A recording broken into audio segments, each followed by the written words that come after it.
शंकर बाबा खड़े हो गए नारियल लेके हाथ में, हथेली पे नारियल खड़ा हो गया। शंकर बाबा ने भविष्यवाणी करी कि निकलेगा, अभी एक बेद था, एक बेद था, बाद तुरंत निकलेगा। अभी हमारी स्थिति ऐसी होने लगी कि अब कुछ नहीं निकलना है इसमें से, पता नहीं क्या निकलेगा। झुनझुनदास महाराज भी चुपचाप बैठे थे। झुनझुनदास महाराज को भी बोला गया कि भैया एक बार कजली दोबारा लगा के देख लो कितनी नीचे रह गई, कोई खिसका तो नहीं रहा। झुनझुनदास महाराज ने देखा, बोले नहीं नहीं कोई नहीं खिसका रहा है, चल रहा है कार्यक्रम। चलता गया चलता गया। अभी किसी ने वहां पे यादव जी नंबर 3 के मजे ले लिए, दूसरे यादव जी ने। दूसरे यादव जी नंबर 4 बोले, अरे यादव जी, अच्छा वो चुड़ैल तो आई नहीं तुम्हारी जो आग के गोले फेंकती थी, वो कहाँ है? अब यादव जी नंबर 3 चुप। यादव जी नंबर 3 ने बोला, अरे वो आई नहीं होगी क्योंकि शक्तियों के यहाँ कपस लगाए हैं ना इन्होंने महाराज ने, इसलिए नहीं आ पा रही है, नहीं तो दिखाई देती तुम्हें। ठीक है, चलता रहा प्रकरण, चलता रहा। चलते चलते गड्ढा हो गया 4.5 हाथ, 4.5 हाथ का गड्ढा हो गया। जैसा कि कहा था कि 4 हाथ नीचे खजाना है, 4 हाथ नीचे ब्रह्मदेव का खजाना छुपा हुआ है, वो निकलेगा। अभी जब 4.5 हाथ गड्ढा हो गया, इसके बाद पता नहीं क्या होता है कि एकदम से झुनझुनदास महाराज कहते हैं, अरे रोको रोको रोको रोको, शक्ति ने गायब कर दिया, शक्ति ने गायब कर दिया, अब नहीं मिलेगा खजाना। अभी सब लोग परेशान, ये झुनझुनदास महाराज ने क्या कर दिया। सभी लोग देखने लगे। झुनझुनदास महाराज बोले, अरे वो गायब हो गया है, अभी नहीं मिलेगा किसी को, ब्रह्मदेव नाराज हो गए हैं। उनसे पूछा गया, भाई क्यों नाराज हो गए हैं ब्रह्मदेव? बोले बस हो गए हैं वो नाराज, नहीं बता रहे हैं कि क्यों हो गए नाराज। अभी हमें और शास्त्री जी को गुस्सा आना शुरू हो गया। हम दोनों लोगों ने कहा, भाई ऐसे कैसे नाराज हो गए हैं, जब भी आपने मना लिया उनको, आपने अपने हनुमान जी से प्रार्थना करके उनको बोल दिया कि शांत हो जाओ, दे दो खजाना, तो ऐसे कैसे नाराज हो गए, ऐसे कैसे खजाना गायब कर दिया। अभी थोड़ी सी बहस हो गई झुनझुनदास महाराज से। अब रुक गया पूरा प्रकरण, बंद हो गया सारा कुछ। सब की अपनी अपनी ढपली, अपना अपना राग जैसी कहानी हो गई। सभी ने कहा चलो नहीं निकला तो कोई बात नहीं, जाने दो, नहीं निकला खजाना। अब झुनझुनदास महाराज अपने आप में बड़े ज्ञानी बन रहे थे, तो हम शास्त्री जी के साथ बैठे मोटरसाइकिल पे, वहाँ से हम लोग भी लौटने लगे, हमारे साथ वो एक यादव जी, हम लोग लौटे, वो लोग भी अपना चले गए। अब इसके बाद प्रकरण आगे बढ़ा।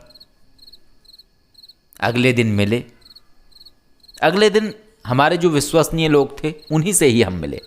हम Shastri ji, Yadav ji number 1, Yadav ji number 2, Yadav ji number 4, Yadav ji number 3 नहीं मिले क्योंकि वो विश्वसनीय व्यक्ति नहीं लगे।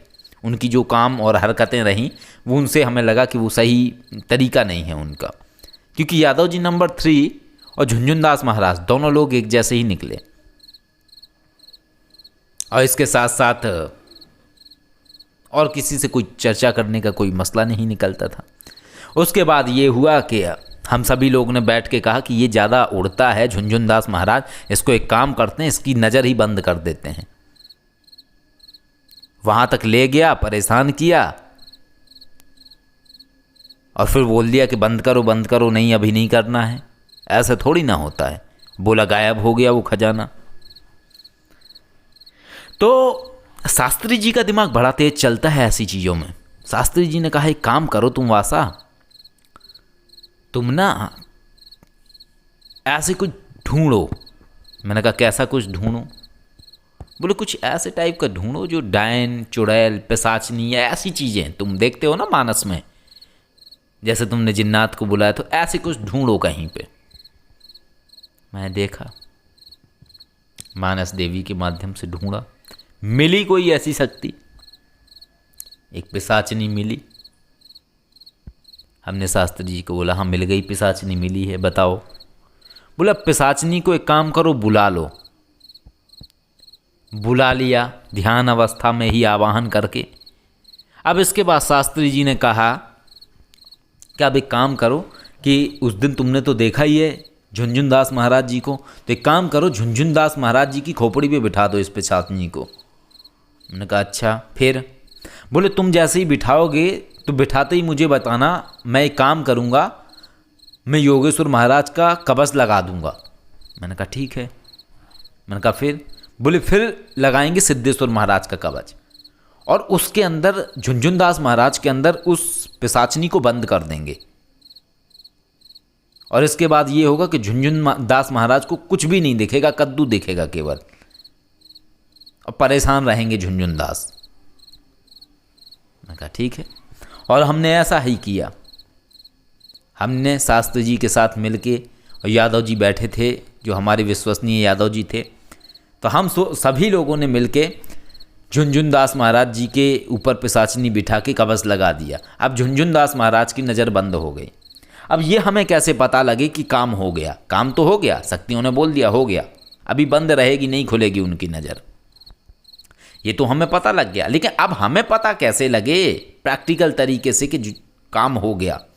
अब उसके बाद हमने यादव जी को काम पर लगा दिया कि यादव जी अपडेशन देते रहना कि अब कहाँ पे ये काम करने जाता है झुनझुनदास महाराज, और कौन से स्पॉट पे जाता है। इसके बाद कम से कम 15-20 दिन गुजर गए, कुछ भी पता नहीं लगा। लेकिन 15-20 दिन के बाद एक फ़ोन आता है यादव जी का, और यादव जी बोलते हैं शास्त्री जी को कि शास्त्री जी, झुनझुनदास महाराज को दिखना बंद हो गया है, आजकल झुनझुनदास महाराज को डिब्बी में कुछ नहीं दिखाई देता है। 3-4 जगह कि उन्होंने काम लिए, लेकिन उसमें से अब उन्होंने काम लेने ही बंद कर दिया, अब वो कुछ भी नहीं कर पा रहे हैं। अभी ये चीज़ हमें पता थी, उन लोगों को पता थी कि ये दिखना क्यों बंद हो गया, लेकिन ये झुनझुनदास महाराज को पता नहीं थी कि ऐसा क्यों हो गया। अब झुनझुनदास महाराज बड़े परेशान, खूब उन्होंने चीज़ें कर लीं, लेकिन सही ना हो पाए, न दोबारा से उनकी वो हजरात की नज़र खुली। चूँकि कारण क्या था कि झुनझुनदास महाराज को समस्या ही पता नहीं थी। अगर कोई ऐसी शक्ति होती जो खुले तरीके से किसी के ऊपर छोड़ी गई है तो उसको तो हटाया जा सकता है, लेकिन चूंकि यहाँ पे स्थिति इस तरीके की थी कि झुनझुनदास महाराज के अंदर शक्ति डाल के, निगेटिव एनर्जी डाल के उसके ऊपर कवच लगा दिया गया था, ताकि ये झुनझुनदास महाराज अब दोबारा कहीं पे इस तरीके से ना कर पाएँ। तो ये स्थिति थी। इसलिए कहा जाता है कई बार कि कभी भी किसी भी व्यक्ति से उलझने से पहले आदमी को सोचना चाहिए कि वो उलझ कहाँ रहा है। दूसरी चीज़ कही जाती है कि किसी भी व्यक्ति को बेवजह परेशान नहीं करना चाहिए। इस पूरे प्रकरण में कहीं ना कहीं पूरा का पूरा जो महत्वपूर्ण योगदान या महत्वपूर्ण स्थिति थी वो झुनझुनदास महाराज और इनके साथ साथ शंकर बाबा और साथ में यादव जी नंबर 3, इन्हीं तीनों लोगों की ही कहानी थी। क्योंकि ये सबसे पहले ये वाला प्रकरण लेके आए थे यादव जी नंबर 3, और यादव जी नंबर 3 के साथ आए थे शंकर बाबा, और फिर शंकर बाबा ने ही बताया था झुनझुनदास महाराज का।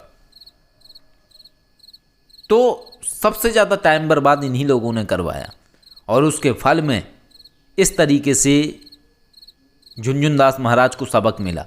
और उसके बाद झुनझुनदास महाराज ने हमेशा के लिए ये ज़मीन का खजाना निकालना बंद कर दिया। क्यों कर दिया? क्योंकि दिखना ही बंद हो गया, फिर वो कहीं गए ही नहीं। तो ये है। लेकिन इस कहानी में जो सबसे बड़ी सीख है वो ये है कि ज़मीन का खजाना इस तरीके का है जैसे लोहे के चने चबाना। और लोहे के चने चबाने से क्या होता है ये आप लोग भली भांति जानते हैं कि सिर्फ दांत टूटते हैं और कुछ नहीं होता है। आदेश। जय श्री महाकाल।